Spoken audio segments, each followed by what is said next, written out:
এই যে এদিকে যারা দাঁড়ায় আছো ভাই, যদি কোনো সমস্যা না হয় পায়ে বা শরীরে, যদি গোটাগাটি না হয় তো বইয়ালাম না। অনেকের হয়তো ব্যায়াম থাকতে পারে যে,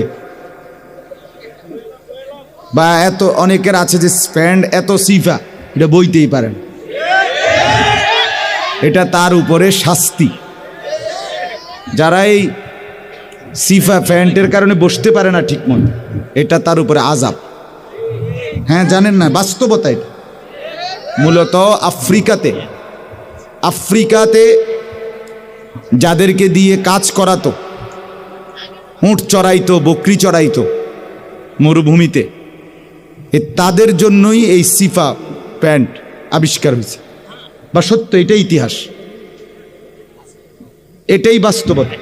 মানে এই টাইট প্যান্ট আবিষ্কার হয়েছে আফ্রিকার যারা কৃতদাস এবং যাদেরকে দিয়ে মরুভূমিতে বকরি, উট, দুম্বা এগুলো চড়াইতো, যাদেরকে দিয়ে, এদের জন্য এই টাইট প্যান্ট পরাইতো, যাতে করে তারা ইচ্ছা করলেই বসতে না পারে, কাজে যেন ফাঁকি না দিতে পারে।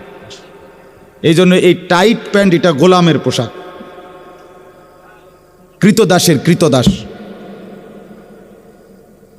কৃতদাসের পোশাক। এটা পৃথিবীর কোনো পরিকল্পিত, বিচক্ষণ, জ্ঞানী, গুণী বা প্রয়োজনীয়, যে এটা শরীরের জন্য উপযোগী বা আবহাওয়াগতভাবে এটার অনেক উপকারিতা আছে, অথবা বৈজ্ঞানিক দৃষ্টিকোণেও, কোরআন সুন্নাহ তো নাই উপকার, কোরআন সুন্নাহর আলোকে বৈজ্ঞানিক দৃষ্টিতে, যৌক্তিকভাবেও এটার কোনো উপকারিতা নেই। চিকিৎসা বিজ্ঞানের দৃষ্টিতে, মনোবিজ্ঞানের দৃষ্টিতে, পরিবেশ বিশারদদের দৃষ্টিতে, কারো গবেষণায় এটা নিয়ে কোনো যৌক্তিক কোনো কারণ নেই। এই জন্য এটা মনে রাখতে হবে। আমি এটা এমনি কথার প্রসঙ্গে বললাম, এটাই বাস্তবতা। আমি নিজে সৌদি আরবে এই উট চড়ায় যে ছেলেরা, একবার আমি নিজ চোখে দেখছি।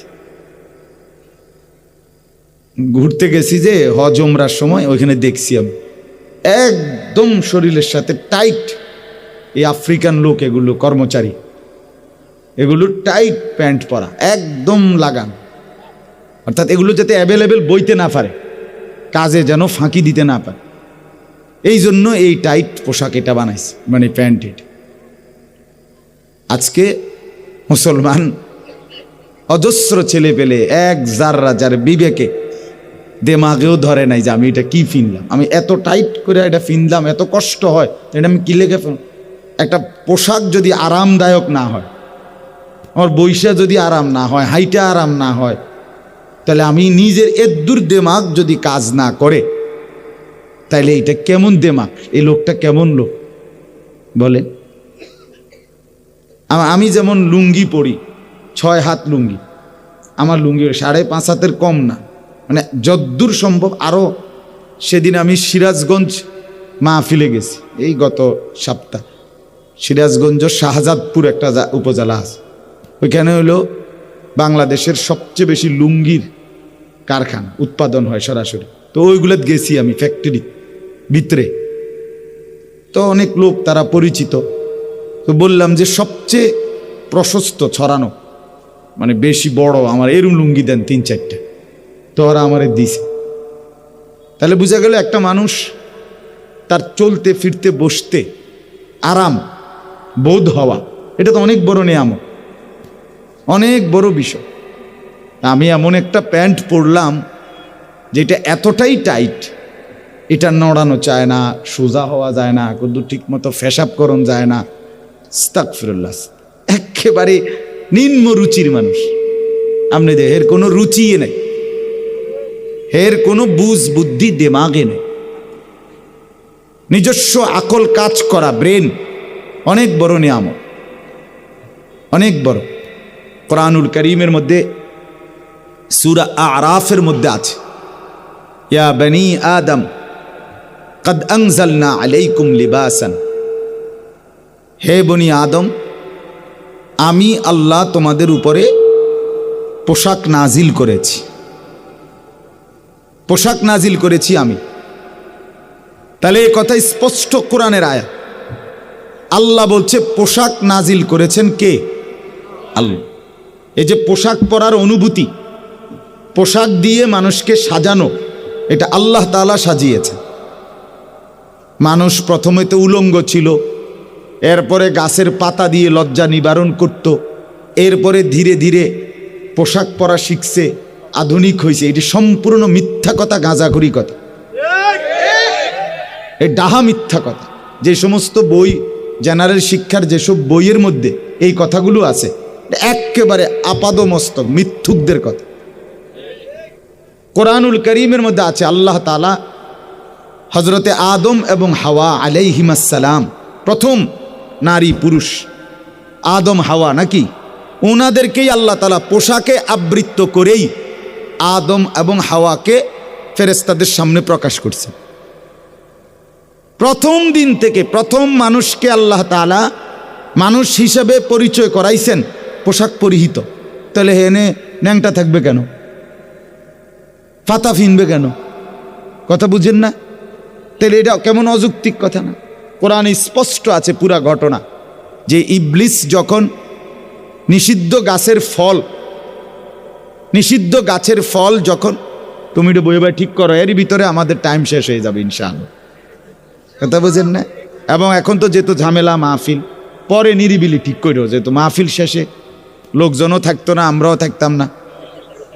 হ্যাঁ, তখন বইয়া বইয়া তুমি মনোযোগ দিয়ে, আমার আর এগুলো বলতে আর আমার বিবেক দেমাগে ধরে না। আমি আজ 18 বছর এই দিকদারি, আমার জীবনের সবচেয়ে বেশি কষ্ট মাইক লইয়া দেখছি। এই আমি না, আপনারা এত কিছু কইতেছেন, আমি মাতি না, আমি আমার কথা এটা জিডা ইচ্ছা, এটাও কেউ বুঝুক না বুঝলে হেরা বুঝবা, আমার কম দরকার, আমি কইতে থাকি। মানে এত পরিমাণ যন্ত্রণা পাইছি এই জীবনে এগুলা নিয়ে, এই মাইকলার কথা বুঝছেন? এই জন্য এখন আর এগুলো বলি না। কি বলবো আমি নিজে বুঝিও না এতটা। জি ভাইয়া, তো শুনেন, মনোযোগ দেন সবাই, আন্তরিকতার সাথে শুনেন। তা আমি বলতেছিলাম, আল্লাহ তাআলা কোরআনুল করিমের মধ্যে বলছেন যে নিষিদ্ধ গাছের ফল যখন ইবলিস হযরত আদম এবং হাওয়া আলাইহিমাস সালামকে খাওয়াইল প্রলোভন দিয়ে, তখন সর্বপ্রথম আদম এবং হাওয়া এই দুইজনের গায়ে, দেহে যে পোশাক ছিল, এই পোশাক খুলে পড়ে গেছে। তখন তারা জান্নাতের পাতা দিয়ে লজ্জা নিবারণ করতে চাচ্ছিলেন। তাহলে কি বোঝা গেল? আদম এবং হাওয়ার প্রথম থেকেই গায়ে কি ছিল? তো তাইলে আদিম যুগে আর পোশাক ছিল না, পরে ধীরে ধীরে মানুষ যখন আধুনিক হইছে, আস্তে আস্তে পোশাক পরা শিখছে। এই মিথ্যা কথা বলার কি দরকার? এটা বানোয়াটি কথা কিনা বলেন নাকি? কোরআনুল করিমের তথ্য যেটা, এটাই সঠিক, এটাই যৌক্তিক, এটাই বাস্তব। এই জন্য কোরআনে আছে, আল্লাহ তাআলা বলছেন, ইয়া বনি আদমা লা ইয়াফতিনান্নাকুমুশ শাইতান কামা আখরাজা আবাওয়াইকুম মিনাল জান্নাহ ইয়ানজিউ আনহুমা লিবাসাহুমা লিউরিয়াহুমা সাওআতিহিমা। আল্লাহ বলেন, হে বনি আদম, সাবধানে থেকো, সব সময় শয়তান যেন তোমাদের পিতামাতার মতো তোমাদেরকেও পোশাক খুলে না ফেলে। অর্থাৎ পোশাক দ্বারা, কথাটা বোঝো ভাইয়া, পোশাক থেকে, পোশাকের ব্যাপারে তোমাদেরকে যেন শয়তান বিভ্রান্ত না করে। তোমরা সর্বদাই আল্লাহ প্রদত্ত, রসুল প্রদত্ত, কোরআন সুন্নাহ অনুমোদিত পোশাক পরিধান করবে। এটা আল্লাহর কথা। যে মনে রাখো, ইবলিসের সর্বপ্রথম ইবলিস কি গুনাহ করাইছে, কি আল্লাহর বিরুদ্ধাচরণ করাইছে আদম এবং হাওয়াকে দিয়ে, আর এর প্রতিফলে গুনাহের অথবা আল্লাহর অবাধ্যতার, নবীদের শানে, নবীদের আলোকে আদম এবং হাওয়া আলাইহিমাস সালামের এই বিভ্রাট, এই ভুলে যাওয়া যা ইবলিস ওনাদেরকে দিয়ে করাইয়া ফেলছেন, এরপরে আল্লাহ তাআলা প্রথম এটার বহিঃপ্রকাশ, আল্লাহর কথা অমান্য করলে প্রথম যেই ক্ষতিটা হয়েছে সেটা হলো গায়ের পোশাক খুলে গেছে। এই জন্য যেই মানুষটা তার পোশাকের ব্যাপারে যত্নবান না, মনে রাখতে হবে এটা তার গুনাহের আসর, তার এই গুনাহ এবং নাফরমানির প্রতিফল, যার ফলে তার আর এই পোশাকের মধ্যে মুসলমানের চিহ্ন নেই। যত মহিলা দেখবেন নিজেরা গুনায় লিপ্ত, বেহায়া, বেপর্দা, তাদের সমস্ত বেপর্দেগি এই পোশাকের মাধ্যমে। পোশাককে কখনো আটশাট, কখনো টাইট, কখনো শরীরের সাথে লাগা, কখনো লাল, নীল, হলুদ বোরকা ইত্যাদি বিচিত্র রকমের, মানে পোশাকের হাজারো ডিজাইন, সব কিছুর দ্বারা উদ্দেশ্য আল্লাহকে নারাজ করা, শয়তানকে খুশি করা। এই জন্য বন্ধু জোরে চিৎকার দেওয়ার দরকার নেই, মনোযোগ দিয়ে বুঝলেই ভালো। আন্তরিকতা নিয়ে শোনো বন্ধু, চিৎকার করে ঠিক বলার দরকার নেই। আমি বুঝাইতে চাই, আমি অনুভূতি জাগাইতে চাই।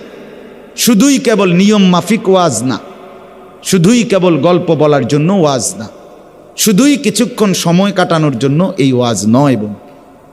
এই জন্য ছেলেদের কাছে অনুরোধ, কথার প্রসঙ্গে যেহেতু আমি এটা বলছিলাম, কথার তালে বলছিলাম এটা যে এই টাইট ফিটিং একদম শরীরের সাথে লাগা প্যান্ট কোনোভাবে সুস্থ, স্বাভাবিক এবং যার মেধা, বুদ্ধি, বিবেচনা ঠিক আছে এমন কোনো মানুষ পড়তে পারে না।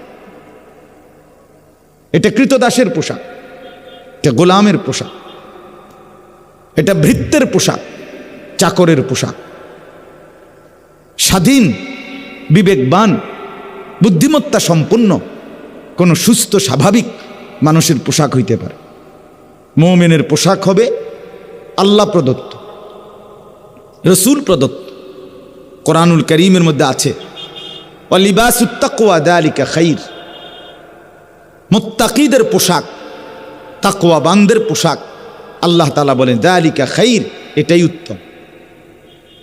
কোরআনে আল্লাহ বলছে ইয়া বনি আদম খুযু যিনাতাকুম ইনদা কুল্লি মসজিদ, তোমরা তোমাদের প্রত্যেক সেজদার সময়, নামাজের সময় পোশাকের সৌন্দর্য গ্রহণ করো। এজন্য তাফসীরের মধ্যে লিখছে যদি কোনো ব্যক্তি নামাজ অবস্থায় হাফ শার্ট, এই হাফ গেঞ্জি, কোনোই ঢাকে না এই জায়গাটা সহ, তাহলে এটা সৌন্দর্যময় পোশাক নয়। অতএব এই কারণে এটা মাকরুহ, এটা অনুচিত নামাজের মধ্যে। কেন আল্লাহ তাআলা বলছে তোমরা তোমাদের সেজদার সময়, নামাজের সময় সর্বোত্তম পোশাক পরিধান করো। তাহলে একজন মানুষ যখন কোনো মেহমানদারি, কোনো বিয়ের অনুষ্ঠান, কোনো বন্ধুবান্ধবের সাথে কোথাও যাবে, অথবা নিজ প্রতিষ্ঠান, যেখানে উত্তম কোনো জায়গায় যেতে চায়, তখন সে তার পোশাকের পরিপাটি করেই যেতে চায়। তাহলে এই জন্য পোশাক ইসলামে অনেক গুরুত্বপূর্ণ, অনেক গুরুত্বপূর্ণ বিষয়, অনেক কিছু। একটা পোশাক একটা মানুষের ব্যক্তিত্ব, একটা পোশাক একটা মানুষের রুচি, একটা মানুষ তার পোশাক তার ধর্মের পরিচয় বহন করে, তার পোশাক তার কৃষ্টি মানসিকতা কেমন এটার পরিচয় বহন করে, অনেক কিছু। এটাকে খামখেয়ালি মনে করলে হবে।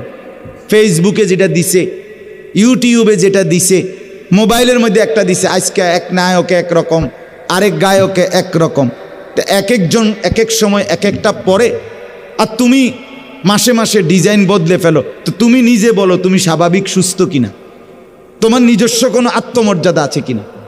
আমি তো আমার এই 42 বছরের জীবনে কোনোদিন পাঞ্জাবির ডিজাইনও বদলাই নাই, টুপির ডিজাইনও বদলাই নাই, লুঙ্গির ডিজাইনও বদলাই নাই, গেঞ্জির ডিজাইনও বদলাই নাই। আমি বুঝে নিছি যে পোশাক আমার রসুলের, যে পোশাক সাহাবায়ে কেরামের, যেই পোশাক আউলিয়ায়ে কেরামের, যেই পোশাক ওলামায়ে কেরামের, মৃত্যু পর্যন্ত সেটাই হবে আমার পোশাক। তো তোমারটার মিল দেখাও, দেখাও মিল। কখনো গেঞ্জি, কখনো শার্ট, কখনো হাফ শার্ট, কখনো মানুষের ছবিওয়ালা গেঞ্জি, কখনো প্রাণীর ছবিওয়ালা গেঞ্জি, কখনো সিফা প্যান্ট, কখনো টাইট প্যান্ট, কখনো ঢোলা প্যান্ট, কখনো মারু হাফ প্যান্ট, কখনো 3টা ছিদ্রওয়ালা, 4। মানে ফাগল কি পরিমাণ ফাগল হইলে, তার কি পরিমাণ সিরা এলোমেলো হয়ে গেলে এই প্যান্ট কিনতে পারে। আমার কাছে মনে হয় মানে তার থেকে বড় তার সিরা আর কেউ। তার মানে এই যে আস্তা জলজ্জান্ত প্যান্টটার মধ্যে 3 খানে ছিদ্র। আমার মনে হয় তার যে ছিঁড়ে গেছে তার ইডি আর লাগাইবারও কোনো বুদ্ধি না, কোনো ইলেকট্রিশিয়ান তার বাপের ক্ষমতাও না ইডি আবার মিলাবে। তার আস্তাগফিরুল্লাহ আস্তাগফিরুল্লাহ। আরে ভাইয়া মনে রাখতে হবে, আত্মমর্যাদা, আত্মসম্মান, আত্ম অনুভূতি অনেক বড় নিয়ামত। ছেলেরা শোনো, এটা মনে রাখো, নিজেকে চিনা, নিজের একটা সামাজিকতা, আমার একটা আত্মমর্যাদা আছে, আমার একটা আত্মসম্মান আছে, আমার একটা নিজস্ব পরিচয় আছে, স্বকীয়তা আছে, স্বাতন্ত্রতা আছে, আমার একটা বৈশিষ্ট্য আছে। আমি কাফের না, আমি ফুটবলের খেলোয়াড় না, আমি ক্রিকেটের খেলোয়াড় না, আমি সিনেমার নায়ক না, আমি আর্জেন্টিনার খেলোয়াড় না, আমি ব্রাজিলের খেলোয়াড় না, আমি আমেরিকার বেঈমান না, আমি ইউরোপের দালাল না। তুমি মুসলমান, তোমার বাপ মুসলমান, তোমার মা মুসলমান, তোমার রক্তে ইসলাম, তোমার কিতাবের নাম কোরআন, তোমার নবীর নাম মুহাম্মাদুর রাসূলুল্লাহ সাল্লাল্লাহু আলাইহি ওয়াসাল্লাম, তোমার ধর্মের নাম ইসলাম। তুমি পাগল ছাগল না, তুমি মাতাল না, এটা ভাববা। ছেলেদেরকে বললাম, ভাইয়া নিজের পোশাক মিলাও, কোনটা কার লগে মিলাইছো, জুতা কার লগে মিলাইছো, চুল এটা কার সাথে মিলাইছো, হ্যাঁ চেহারা সুরত কার সাথে মিলাইছো, গেঞ্জি এটা কার লগে মিলল, প্যান্ট এটা কার সাথে মিলল, কোনোটাই কোনো মুসলমানের সাথে মিলল না। তোমারে মুসলমান বলে কে? তোমাকে মুসলমান কে বলে বন্ধু? যদি বলো তোমারে হেরা কাফের, হেরাও তো তোমারে নিবে না, ওরাও নিবে না। ভোটার কার্ডে, ভোটার আইডি কার্ডে ধর্মের সাথে লেখা আছে ইসলাম, জন্ম নিবন্ধন সনদে ধর্মের সাথে লেখা আছে ইসলাম, পাসপোর্টে লেখা আছে ধর্মের সাথে ইসলাম। খোদার কসম, কাফের বেঈমানরা, আমাদের সন্তানরা যতভাবেই তাদের মতো সাজুক না কেন, তারা তাদের হিসাবে গ্রহণ করবে না। তো না তুমি মুসলমানের সম্পদ, না তুমি বেঈমানের সম্পদ, তুমি কি?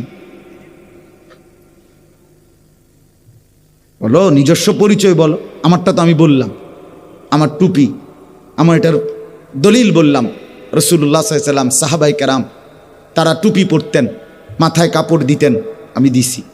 রাসূলুল্লাহ সাল্লাল্লাহু আলাইহি ওয়াসাল্লাম, সাহাবীরা যুগ যুগ ধরে নেককাররা, ওলামা, আউলিয়ারা দাড়ি রাখতেন, এজন্য আমি দাড়ি রাখছি। রাসূলুল্লাহ সাল্লাল্লাহু আলাইহি ওয়াসাল্লাম, সাহাবায়ে কেরাম যুগ যুগ ধরে আল্লাহর প্রিয় বান্দারা পাঞ্জাবি পরতেন, আমি এই জন্য পড়ি। রাসূলুল্লাহ সাল্লাল্লাহু আলাইহি ওয়াসাল্লাম, সাহাবায়ে কেরাম যুগ যুগ ধরে আল্লাহর প্রিয় বান্দারা লুঙ্গি পরতেন, আমি এই জন্য পড়ি। গেঞ্জি পরতেন, এই জন্য আমি গেঞ্জি গায়ে দেই। রাসূলুল্লাহ সাল্লাল্লাহু আলাইহি ওয়াসাল্লাম, সাহাবায়ে কেরাম যুগ যুগ ধরে আল্লাহর প্রিয় বান্দারা মিসওয়াক করতেন, এজন্য আমি মিসওয়াক করি। রাসূলুল্লাহ সাল্লাল্লাহু আলাইহি ওয়াসাল্লাম, সাহাবায়ে কেরাম যুগ যুগ ধরে আল্লাহর প্রিয় বান্দারা আতর, সুগন্ধি ব্যবহার করতেন, এজন্য আমি সুগন্ধি ব্যবহার করি। রাসূলুল্লাহ সাল্লাল্লাহু আলাইহি ওয়াসাল্লাম, সাহাবায়ে কেরাম এবং সর্বযুগের নেককাররা সর্বযুগে ঢিলা কুলুক টয়লেট পেপার ব্যবহার করতেন, আমি এই জন্য ব্যবহার করি। আমারটা আমি বুঝাই দিলাম, তোমারটা তুমি বুঝাই দাও। বলো বাবা, বলো, তুমি সুস্থ না অসুস্থ তুমি বুঝাই দাও। তোমার নিজস্ব কোনো রুচি আছে কি না তুমি বুঝাই দাও। আমার ভাই, নামাজের আজান দিলে অন্যত্র উঠবেন না কেউ, ইনশাআল্লাহ। এখানে আমরা আরেকটু দেরিতে, একটু দেরিতে 7:30টার পরে ইনশাআল্লাহ আমরা বয়ান শেষে একসাথেই মসজিদে, প্রয়োজনে এখানেও জায়গা না হলে এখানে মিলায়া একটু পরে নামাজ হবে, ঠিক আছে ইনশাআল্লাহ। আমরা সবাই নামাজ পড়ব। তাইলে আমি কথার প্রসঙ্গে এটা বুঝাইলাম। তুমি ভাইয়া দয়া করো, আপনাদের বাবাদেরকেও বলি, আপনার ছেলেকে জিজ্ঞেস করে, তুমি বাবা এটা কি শার্ট গায়ে দিলা, কি চুল রাখলা? এটা একদম সহজ কথা দোস্ত। তোমার একটা স্বকীয়তা, আত্মমর্যাদা থাকা চাই, আত্মসম্মান বড় নিয়ামত। গায়রত, গায়রত, গায়রত, আত্মমর্যাদা বোধ। আমি মুসলমান, আমি মুমিন, আমি দুনিয়া সব হারাইতে পারি, আমি আল্লাহকে হারাইতে পারি না। সব ভুলতে পারি, আল্লাহকে ভুলতে পারি। ফিলিস্তিনের মধ্যে মজলুম মুসলমান, এক এক ফ্যামিলি তাদের ছেলে মেয়ে স্ত্রী সন্তান সব হারায় ফেলছে, কিন্তু অসংখ্য পরিবার এই মুহূর্তেও এই রক্তের মধ্যে থাইকাও তাদের বক্তব্য এটাই, তবুও আমরা ফিলিস্তিনকে মুক্ত চাই। এই যে একটা আত্মমর্যাদা, নিজেদের ভিতরের একটা স্পিরিট, যে আমার পুরা ফ্যামিলি প্রয়োজনে শেষ হবে, বিনিময়ে আমি দুশ্মনের পতন চাই, ইসরায়েলের ইহুদি কুত্তাদের পতন চাই। খোদার কসম, ও চিরেই আজ কিংবা কাল সময়ের ব্যবধানে ফিলিস্তিন জিতবেই। এটা বড় নিয়ামত। এই কনফিডেন্স যারা আছে, আত্মসম্মান যারা আছে, তোমাদের অসংখ্য ছেলেদের মধ্যে বেঈমান তোমাদেরকে লাওয়ারিশ বানায় দিছে, লাওয়ারিশ। তোমার বংশের কোনো পরিচয় নাই, তোমার ধর্মেরও কোনো পরিচয়। তুমি বাপ হারা, তুমি মা হারা, কারণ তোমার এই চুলের সাথে তোমার বাবা, দাদা, পরদাদা, তোমার গ্রাম, সমাজ, পাড়া, মহল্লা, দেশ, জাতি, কোরআন, সুন্নাহ, আল্লাহ, রসুল, ওলামা, দিনদার, কারোর সাথে তোমার এই চুলের কোনো সম্পর্ক নাই। তাহলে তোমারে তো লাওয়ারিশ বানায় দিছে, তুমি তো বেওয়ারিশ সন্তান, যার কোনো পরিচয় নেই, যার কোনো আত্মমর্যাদা নাই। আরে বেটা, এত বেগায়রত মুসলমান হয় না। একজন সুস্থ স্বাভাবিক মানুষ, সে তার মাকে চেনে, বাবাকে চেনে, সে তার বংশ চেনে, সে তার পরিবারকে চেনে, সে তার সম্মান বোঝে। আমার আব্বা মসজিদের ইমাম ছিলেন, আমার আব্বা আলেম ছিলেন। আমি সারা জীবন মনে রাখছি যে আমাকে এই পথে চলতে হবে। এটা আমি বুঝছি, এটা আমাকে বুঝতেই হবে। এটা বুঝলেই আমি স্বাভাবিক, এটা না বুঝলেই আমি অস্বাভাবিক। এজন্য দয়া করে এটার আবার আরেকটা আওয়াজ বানাই গেছে, দেখছেন? এখন আরেক রকম হয়ে গেছে না? এজন্য আমি অনুরোধ করলাম ভাই, আবারও অনুরোধ করছি, নিজেকে চেনা। ইস্তাফতি কালবাক, নবী সাল্লাল্লাহু আলাইহি সাল্লাম বলছেন, উম্মত তুমি তোমার দিলকে প্রশ্ন করো, দিলকে জিজ্ঞেস করো, তুমি মুসলমান না অমুসলমান, তুমি জান্নাতে যেতে চাও না জাহান্নামে, তুমি আখেরাতের মুক্তি চাও না আখেরাতের বরবাদি চাও। রসুল বলছেন ইস্তাফতি কালবাকা, তুমি তোমার কলবকে, দিলকে জিজ্ঞেস করো। ইজা সাররাতকা হাসানাতুকা ওয়া সাআতকা সাইয়্যাতুকা ফাআনতা মুমিন। রাসূলুল্লাহ সাল্লাল্লাহু আলাইহি ওয়াসাল্লাম বলেন, আমার উম্মত যদি নেক কাজ করলে ভালো লাগে, যদি গুনার কাজ করলে কষ্ট লাগে, খোদার কসম নবী বলছে, তাহলে তুমি মনে রেখো এখনো তুমি মুমিন, এখনো ঈমান আছে। মিথ্যা বললে কষ্ট লাগে, চুরি করলে কষ্ট লাগে, জিনা ব্যভিচারের দৃশ্য দেখলে কষ্ট লাগে, সুদ ঘুষ খাইলে কষ্ট লাগে, নাটক সিনেমা নর্তকীর ছবি দেখলে কষ্ট লাগে, নামাজ ছুটে গেলে কষ্ট লাগে, ফজরের জামাত ছুটে গেলে অস্থির লাগে। তাহলে এদ্দুর যার দিল, আল্লাহ রসুল বলছে এই লোকটা এখনো মুমিন। কিন্তু যেদিন ঘন্টার পর ঘন্টা গুনার পরেও, দিনের পর দিন গুনার পরেও, বছরের পর বছর নাফরমানি করার পরেও তার কলিজার মধ্যে কোনো নড়াচড়া নাই, বিবেকের কোনো জ্বালা পোড়া নাই, অন্তরের মধ্যে কোনো অনুশোচনা নাই, তাইলে ঈমান মনে রাখবা বহু আগে হারায় গেছে। এটা মনে রেখো। 365 দিনে এক বছর, খোদার 365 দিনে এক টানা একটি বছরে কোনো দিন তোমার ফজরের নামাজ পড়তে মনও চাইল না, উঠলাও না, তুমি জানো না কখন ফজরের ওয়াক্ত হয়, কখন আজান হয়, কখন জামাত হয়। হায় দোস্ত, তুমি মানুষের বাচ্চা কিনা খবর নিও।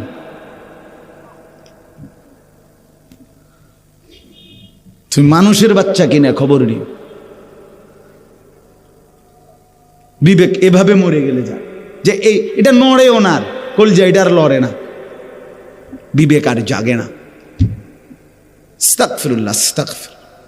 একজন মুসলমান তো পরের কথা মিয়া, হ্যাঁ আমার তো হেরে মানুষের বাচ্চা কিনা হে, এটাই সন্দেহ হয়।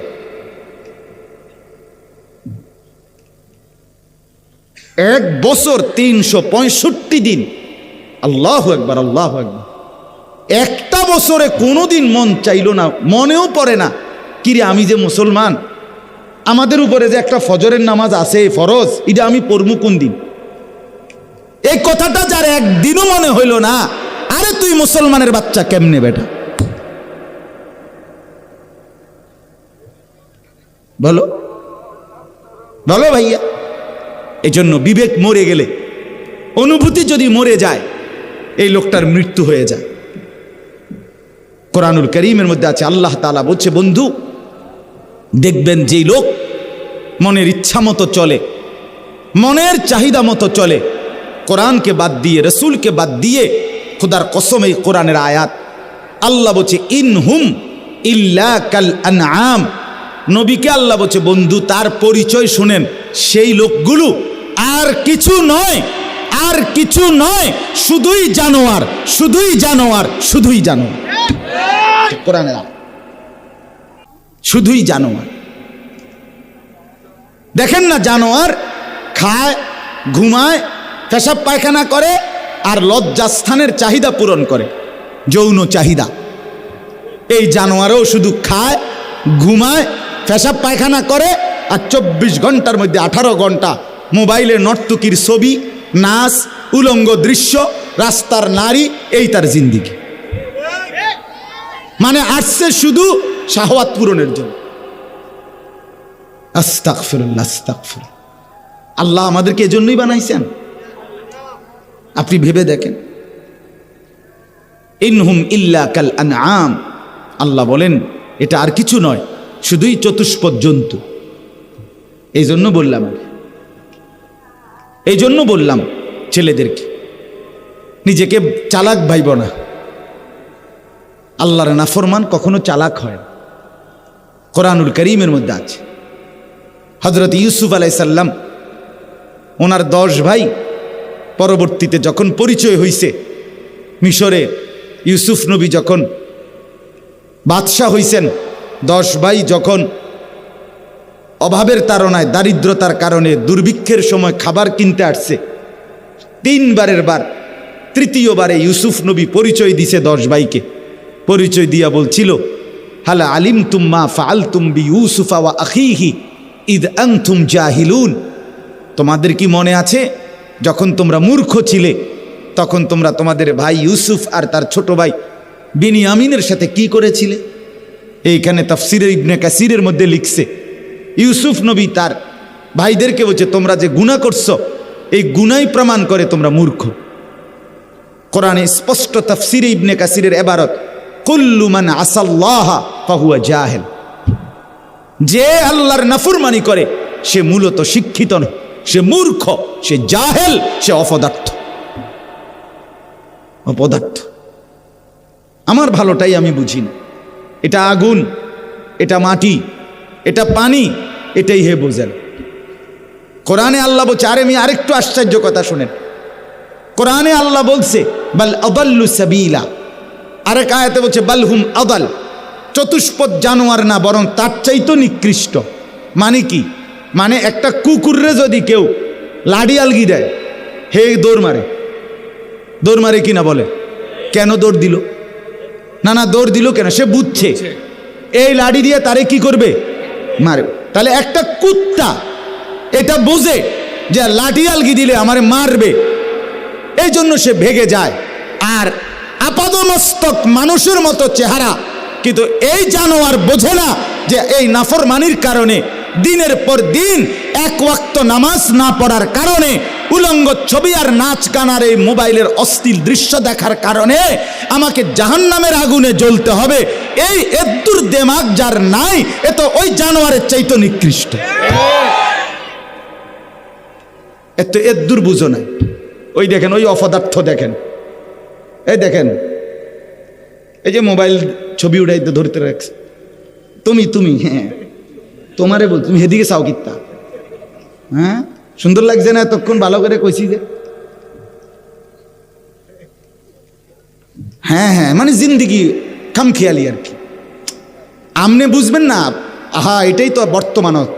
কি হুজুর, মুরব্বী, নামাজি, এটা মসজিদ হোক, মাদ্রাসা হোক, রাস্তা হোক, কিছু ছেলে পেলের জিন্দিগি হয়ে গেছে আমি আর মোবাইল আর আমি, খালাস। এবারে এটা কি মানুষ কি মনে করে, আমার এত কিছু জানার দরকার নেই।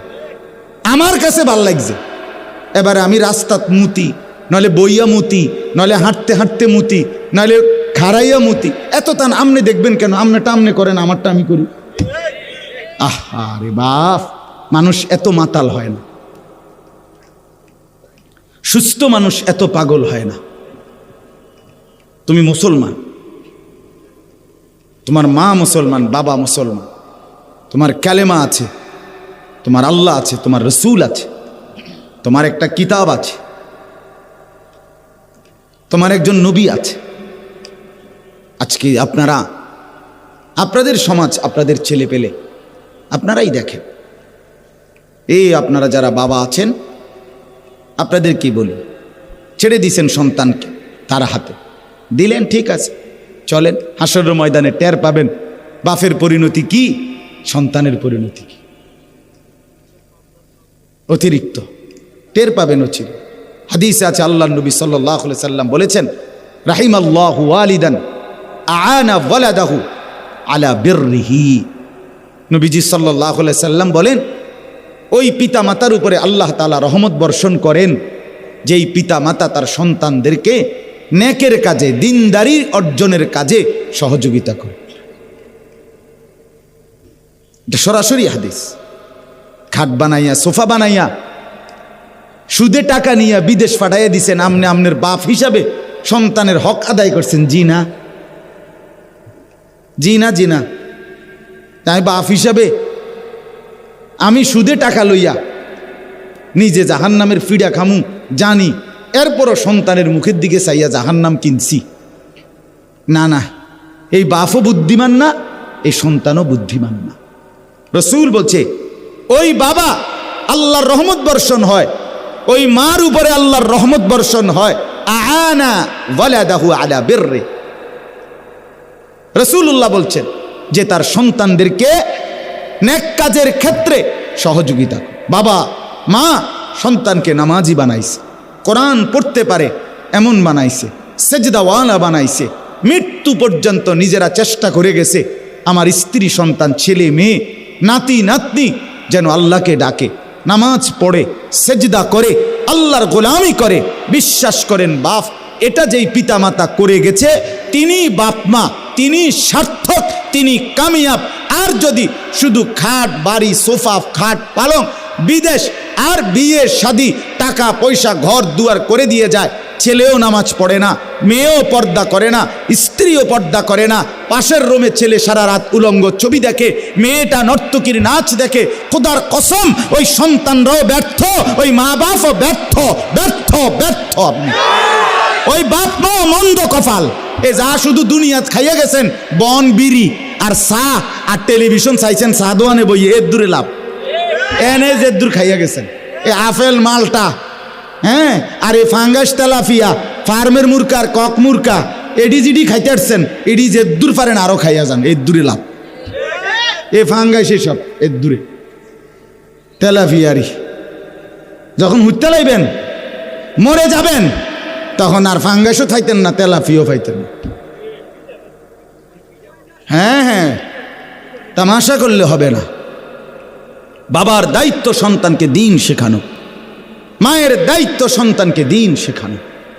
হযরত ওমর রাদিয়াল্লাহু তাআলা আনহু বলেছেন, আল্লাহর নবী সাল্লাল্লাহু আলাইহি সাল্লামের সাহাবী হযরত ওমর বলেছেন, পিতার হক আছে সন্তানের উপরে, সন্তানের হক আছে পিতার উপরে, কিন্তু উভয় হক হইল নেক কাজ এবং শিষ্টাচার, আদব শিক্ষা দেওয়ার ক্ষেত্রে। অর্থাৎ বাবা একবেলা সন্তানদেরকে ছোটবেলায় আদব শিখাবে, ছোটবেলার পরে বাবা যখন বৃদ্ধ হবে তো সন্তান এবার বাপ মাকে সম্মান করবে। তো একদিকে বাবা মা সন্তানের হক আদায় করবে, আরেকদিকে সন্তান বাবা মার হক আদায় করবে। আপনি আজকে বলতেছেন বুড়ো বয়সে ছেলে পেলে আপনার কথা শুনে না, আপনি ছোটবেলায় ছেলে পেলের হক আদায় করছিলেন, সন্তানের হক আদায় করছিলেন। 7 বছরের বাচ্চাটা তো কিছুই জানতো না, তারে দিন শিখাইলেন না কেন? 7-6 বছরের বাচ্চাটা তো পূব পশ্চিম চিনত না, আপনি কেন তাকে কোরআন শিখাইলেন না? আপনি তাকে কেন মাদ্রাসা থেকে বঞ্চিত করলেন? আপনি কেন তাকে নামাজ থেকে বঞ্চিত করলেন? 7 বছরের বাচ্চাটার সামনে আপনি বইয়া বইয়া বিড়ি খান, আপনার ফুতে কি শিখতো? আপনারতে 7 বছরের বাচ্চাটার সামনে আপনি কথায় কথায় গালি ছাড়া কথা কর না, আপনার ফুতে আপনারতে কি শিখতো? বলেন না, কি শিখবে? কি শিখতো চাচা? তাহলে আপনি তার হক আদায় করছেন। আপনি হক আদায় করেন, আপনার হক সন্তান আদায় করবে। আপনি ছোটবেলায় রাসূলুল্লাহ সাল্লাল্লাহু আলাইহি সাল্লামের হুকুম মানেন, এবং তাহাজ্জুদ নামাজের বর্ণনায় কিতাবে আছে রাসূলুল্লাহ সাল্লাল্লাহু আলাইহি সাল্লামের উপরে সাহাবায়ে কেরাম যেই দুরূদ শরীফ পড়তেন, এমন 40টা দুরূদ, এবং নবীজিকে স্বপ্নে দেখার আমল কি, এই ছোট্ট বইটাতে আছে। আমার বাংলাদেশের একজন অন্যতম বুজুর্গ খুলনার আল্লামা মুফতি নুরুল আমিন সাহেব হজরতের লিখিত এই 2টা বই 220 টাকা মূল্যে আমরা বিক্রি করি। আমার কোনো বেনিফিটের জন্য না, এটা খুব ফায়দা, আমরা নিজেরা আমল করি। এই জন্য আপনাদের কাছে বললাম, যদি সুযোগ হয়, দরকার হয়, আপনারা যাওয়ার সময় কিনে নেবেন। আল্লাহ তাআলা তৌফিক দেন, আল্লাহ কবুল করেন। সুবহানাল্লাহ।